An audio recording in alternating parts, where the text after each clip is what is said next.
you're in the US. I'm over in London. It's super exciting to have you on my podcast. I've been watching, stalking you. I love some of your social media posts. And you, like me, are, I'd like to say, I wouldn't say unconventional, but a lot of people think menopause is a gynecological problem. So in the US, it's an OBGYN. Over here, we call it gynecologist. But when I'm very interested in the history of medicine, and I'm sure you know, when hormones were discovered in the 1930s, the researchers paid gynecologists to work with them and paid them to do scientific experiments and put them into journals.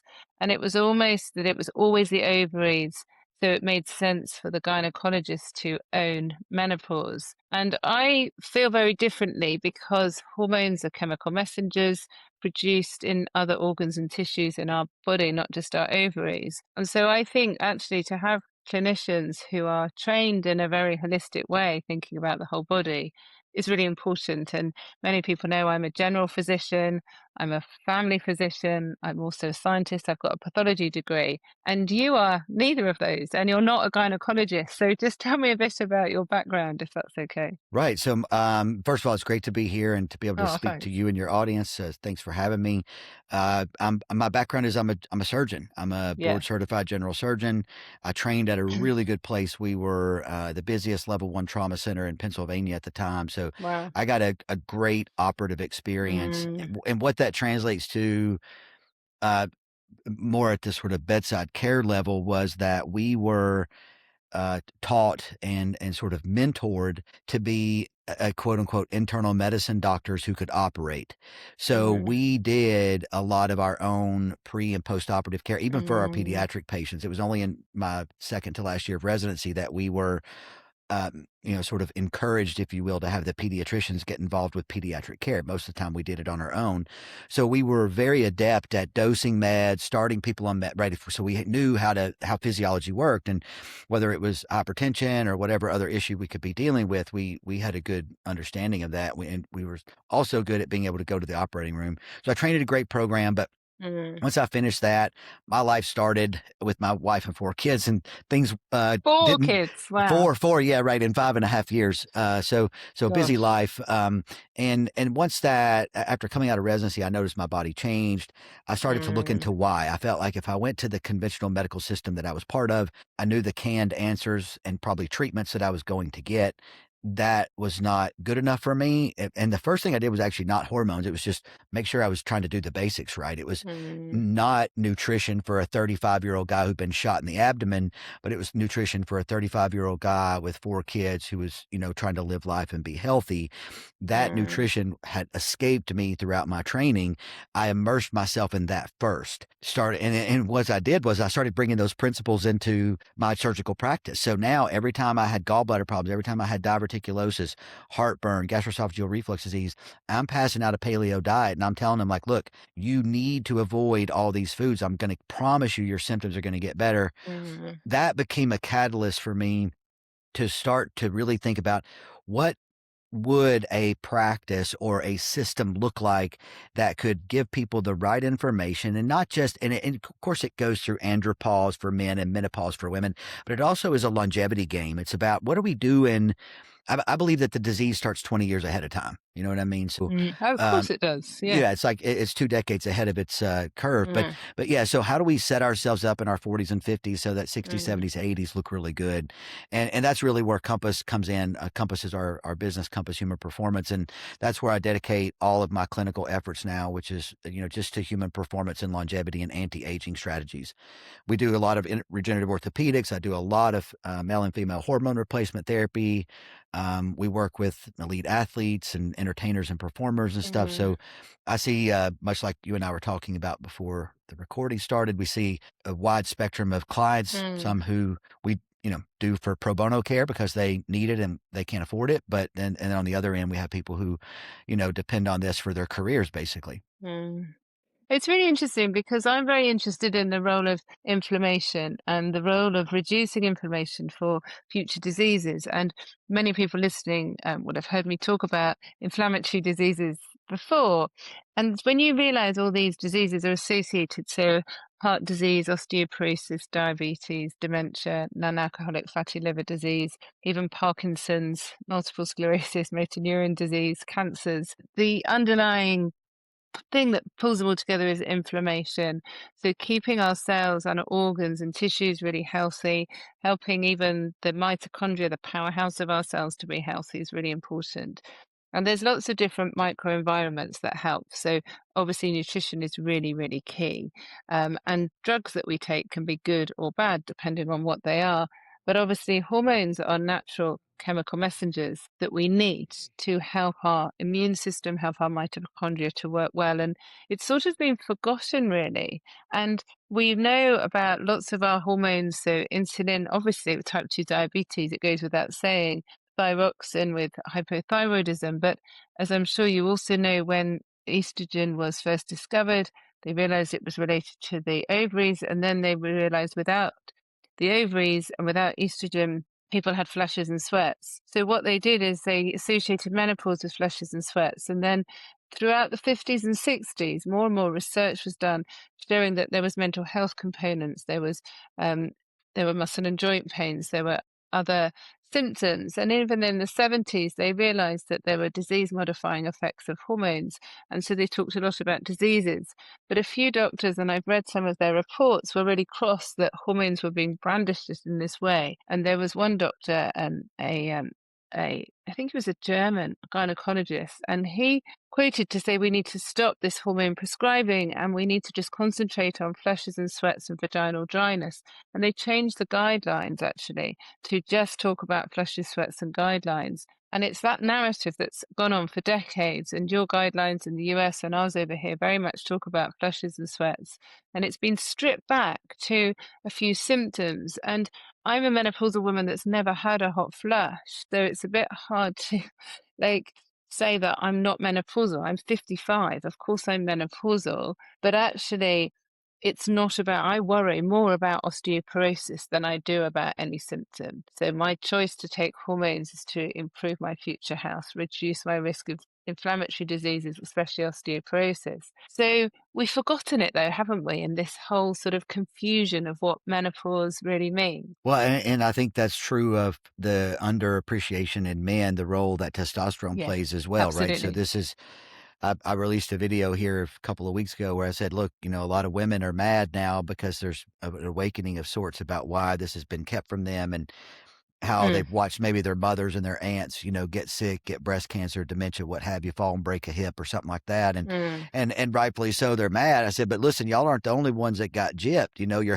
yeah. husbands and your It's dads, exactly right? the They got same. screwed too. You know what I Yeah. mean? Like we were told no testosterone. And so I mean, they, not only was it an underappreciation for the effects that these hormones have Yes. systemically across multiple organ systems, right? And that's kind of one of the arguments that I use in the office for why, and I know as doctors, we kind of develop our own way of explaining things to patients. So I'm Mm, not trying to say that this is the, most scientifically accurate, but in my mind, it presents a good way for people to think about the concept of how hormones help them.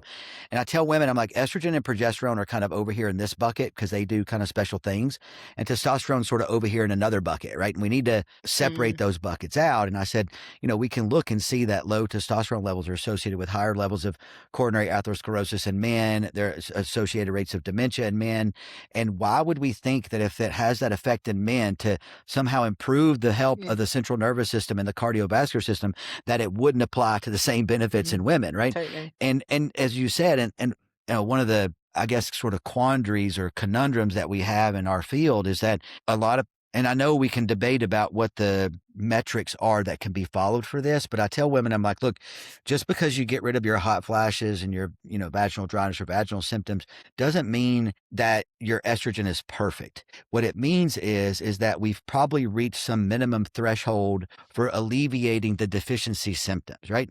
And somewhere a little bit above that is where happy land is, right? Where we're Mm, not only just alleviating the symptoms, but we're at a point where your body's natural receptor profile is interacting with this hormone to keep the biological processes going that are dependent upon this hormone.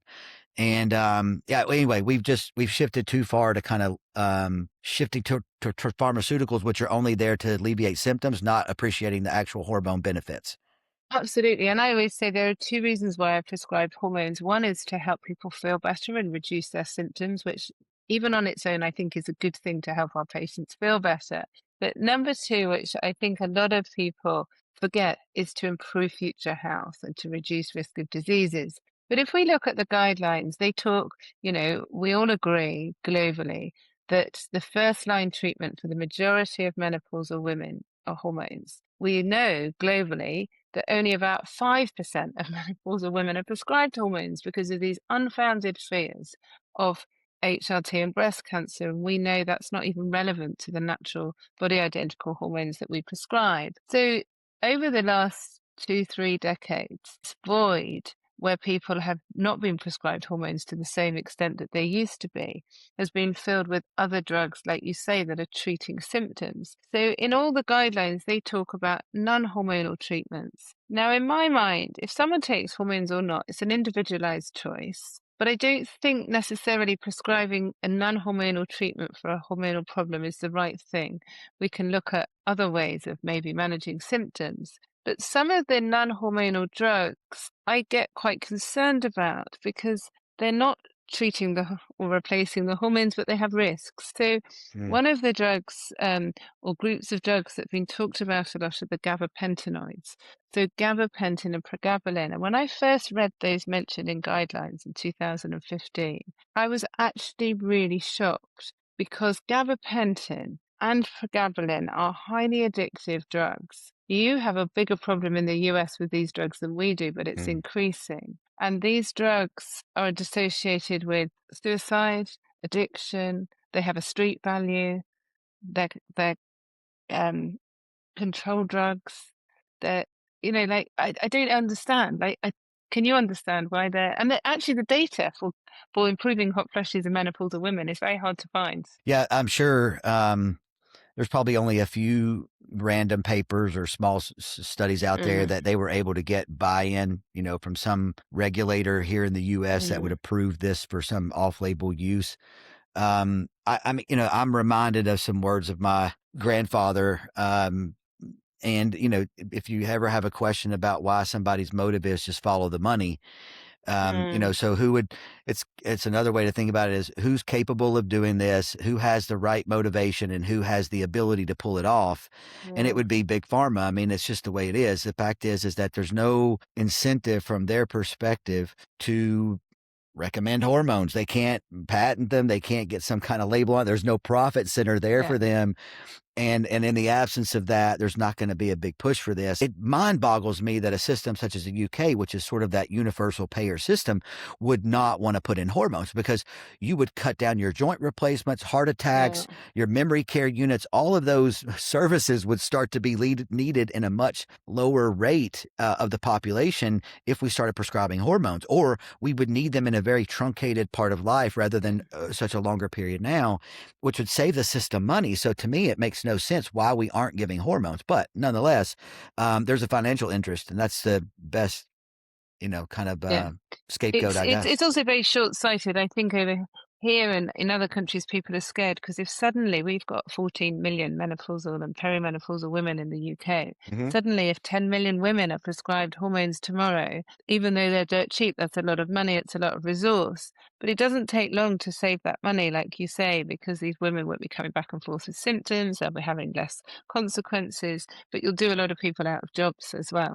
There'll Yeah. be less, Hmm. but there'll be less, over here we have such long waiting lists, as I'm sure you do, for hip replacements, joint replacements, all these things. So let's just go back to flushes, sweats. So I was taught that flushes and sweats affect the majority of menopausal women. They're the most common symptom. About 75% of women have them, 25% have them severely. Now, on our Balance app, we have hundreds of thousands of women monitoring symptoms all the time. Flushes and sweats don't even come into the top 20, actually, which you probably won't be surprised to hear. The commonest symptoms are those affecting our brains. So the memory problems, the fatigue, the low mood, the anxiety, the irritability, the poor sleep, the reduced libido. And I'm sure that echoes what you see in your clinic as Hmm. well. So if I was making a new drug, I wouldn't make one targeted at flushes and sweats because it wouldn't be the most common symptom. That's But right. I think historically, because of reasons that I've alluded to, people have always thought that it's flushes and sweats. So we've got the gabapentin and pregabalin. We both agree we wouldn't rush to prescribe those. There's not good evidence for them. Clonidine is something that's been used before, but that affects blood pressure. The studies are not great. Most people just feel rubbish on it, so I've never prescribed it, and it's not really prescribed very much. But there's a new class of drugs, these neurokinin receptor antagonists that have come out in your country, my country, quite a few countries now. They're being approved. A lot of them are still only available privately, and they're neurokinin receptor antagonists. And again, I'm very interested in the history of medicine and drugs, as you can tell. And as you know, when they were first brought to market, they were hoping they would work as an antipsychotic medication, so a medication for mental health. And they didn't really improve mood. In fact, they can worsen mood, but they found that the women didn't feel as hot in the studies. So then they pivoted and thought, well, let's try them for hot flushes and sweats. And there is some data, because they've compared it with placebo, that they improve flushes and sweats. But like, how do they work, Lee? What's your take on them? I think my take, or my concern, I guess, my major concern about this group of medications is that women will have a false sense of health about this because they perceive that with their hot flashes gone, that their body is okay, that they're balanced, right? And that may sound cool for like the first whatever, maybe a couple or 3 years, because as you and I are both aware, the changes of menopause, while they kind of happen now, you don't always see the effects right away. It's like maybe a few years down the road, right? So my concern is that women are going to be asked to take a medication that alleviates what, even though, as you said, right, is only one of the symptoms that women predominantly experience. The fact is that it's a very intrusive symptom that happens because it disturbs sleep for so many of my clients. And if they could eliminate that, I'm afraid that there would be a false sense of, okay, I'm okay now. I don't need to consider having a hormone. And what that leaves behind is the aspect that you and I kind of touched on earlier, which is what are the multi-organ, multi-systemic benefits of taking the hormones, and how are we changing the trajectory of our body's likelihood of developing a disease, a secondary problem, cancer, whatever, osteoporosis, dementia, what have you. And I think that we would still see that those disease burdens that can be alleviated, right, by taking bioidentical hormone replacement therapy, those disease incidences would still maintain their current levels, right? They're not going to go down. Versus if we did the opposite and we treated the hormone imbalance, that not only leads to the decrease or absence of hot flashes, promotes systemic health across the body for the next, whatever, 40 years, 50 years or so, 3 to 5 decades or so. And I think that's the bigger concern that I have. I know their mechanism in the hypothalamus to kind of interact with these receptors, which are disrupted when the estrogen balance gets off. I mean, it's a novel way to kind of prevent a woman from feeling uncomfortable, but unfortunately it falls short of the clinical outcome. That's what we desire, right? And what our clients desire. They don't always come in and say, I want to be an 85-year-old great-grandmother that can carry my great-grandchild and a bag of groceries up the steps. But that's in their mind. That's what they want to be. They want to be a functional. They presume it's going to happen, don't they? They don't realize right. the consequences and actually the risks of not having hormones that can help strengthen and support. But you're absolutely right. But the thing is, these neurokinin receptor antagonists don't just work in our thermoregulatory zone. They don't just work in our hypothalamus. We've got these receptors all throughout our body and our brain, and they're there for a reason. Like every receptor is there for a reason. So to block something, we have to be really careful that we're doing it for the right reasons. And the way that they can work in the brain is that they can also block hormone production. So they can actually block progesterone, estradiol, testosterone production. So if someone's perimenopausal, they'll still have some hormones and those will block. But there's a thought they might block serotonin as well, which can affect mood. They also block something called kisspeptin, which is a protein that helps reduce spread of cancer, so metastatic spread. So if you've had a cancer before, You want to have all your systems, your defense mechanisms as good as possible, because it's not just the small cancer that kills people, it's when it's spread, as you know, to other Hmm. organs and metastasizes. So my biggest concern is if it's blocking kisspeptin, if someone had a cancer when there were some small cells left, could they then spread more in the body? And we don't know because we've got long-term data on these Yeah, drugs. yeah. Yeah, no, the concern that you have, I think we could say with some of the drugs that you mentioned before, like gabapentin, right? We know that because of how it acts on nerve Mm, impulses, that it can delay memory, and you have trouble yes. laying down new memories or forming new memories or forming new habits when you're taking that medication. And so Mm, it's just one of those unintended downstream yeah. side effects of that. I think you're right. We don't. Um, I remember sitting in med school and this doctor said, when we unlock the human genome, he was a geneticist, of course. He says, we're going to have the key to all disease. And we kind of looked at each other like, no, that doesn't make sense, man. That's not going to work like that, because we know that these genes are activated or deactivated under Yeah, of certain course. conditions, right? And I think that that's the same way with these compounds when we look at how they can have overlap with different receptor types or certain Mm, types of other molecular interactions that can promote either cell differentiation or cell cycle regulation. There's a whole mm, host of things that go with that.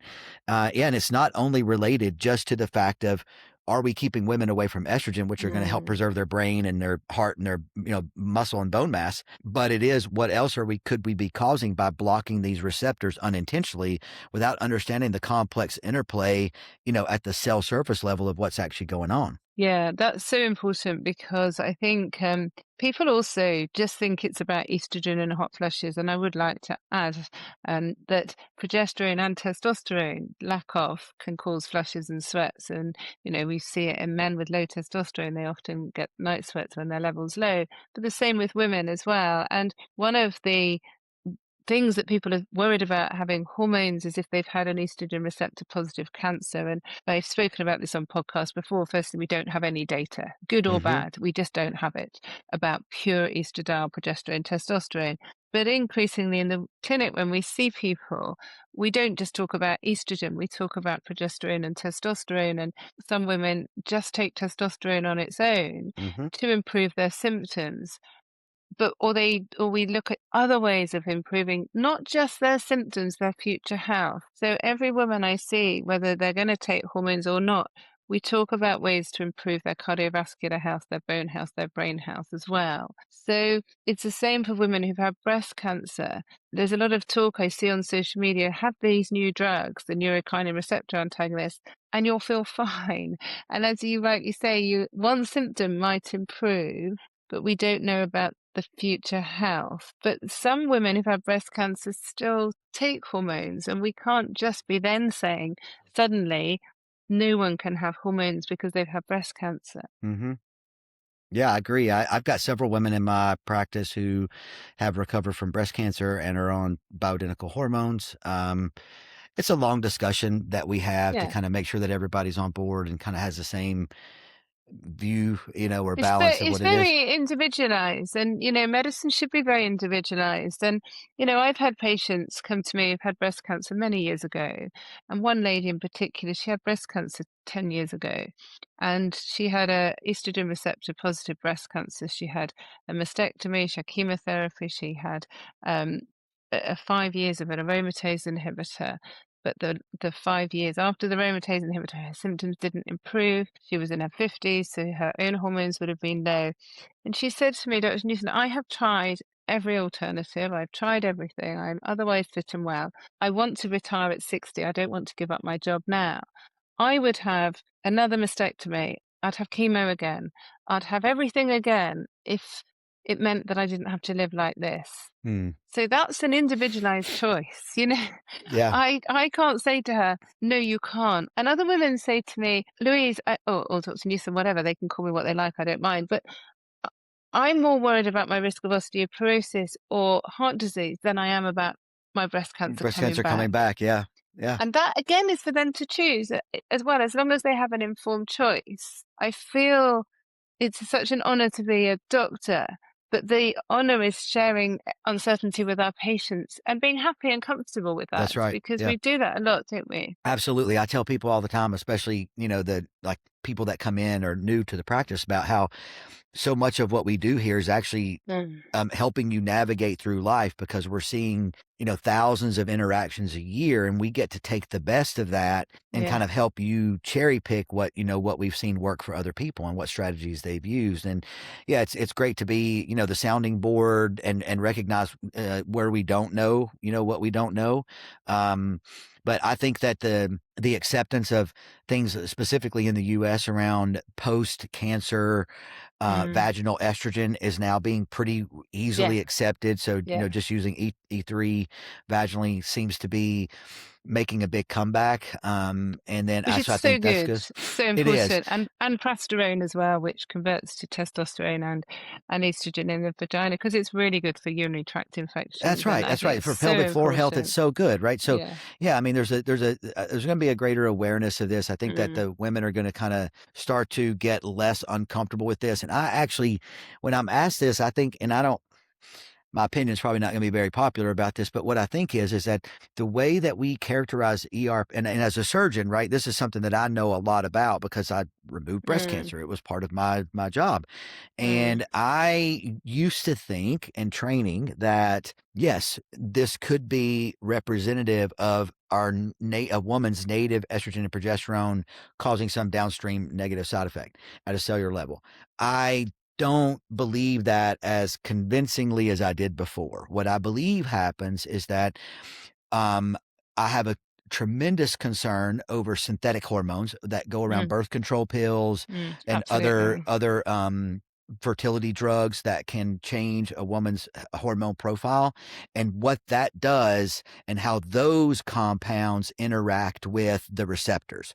And so Mm. I believe that what we're dealing with is sort of like modified progesterone, modified estrogen, that maybe that because of their chemical makeup, and maybe they're alkylated with a plastic or some type of heavy metal, but it changes the way they do it. Because it just doesn't make sense No. to me, Louise, that Yeah. it's native No. estrogen and progesterone. That just doesn't It sit well with doesn't. me. I I I have a lot of mind games. I play with my mind a lot, and I often think if I was coming from outer space to listen to this conversation, the first thing you would say was, "How could your own hormone go against you and cause cancer?" Like, it just can't. It doesn't make sense. And I've, got a pathology degree. I did a lot with molecular biology. I can't understand. And cancer is a multi-hit process as well. It's not just Hmm. one thing. So there's lots we don't know. And I think, I want to end on a positive note, because I think we're all pushing boundaries. We're thinking differently, and we're thinking in often similar ways, actually. But also what we're trying to do is put our patients right in the center and involving them with our decisions, which is very different to when I qualified 30 years ago. It was very paternalistic medicine. Patients had no voice, they had no choice. They just did as we told them.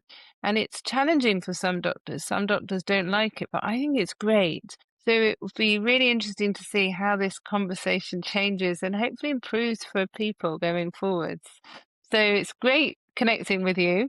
I hope one day I'll come and visit you in your clinic. But I always end with 3 take-home tips. So 3 things that you think that women should know if they are not taking hormones. What are the 3 biggest risks to their health, not their symptoms, but their health, if they're not taking hormones? I would say the first one would be how it's going to affect the relationships with those around you. Mm. I think that women who are on hormones have a much happier kind of family life, relationship with their spouse, which I think is a big catalyst for being healthy in the Mm. rest of your family dynamic. Mm. Absolutely. Number two, I think we were talking about before how inflammation is the root of disease. Mm. We've blamed lipids for this inflammatory cascade, which is another falsehood. I believe that it's probably at least in some way triggered, rooted, and encouraged by insulin and Yeah. glucose spikes.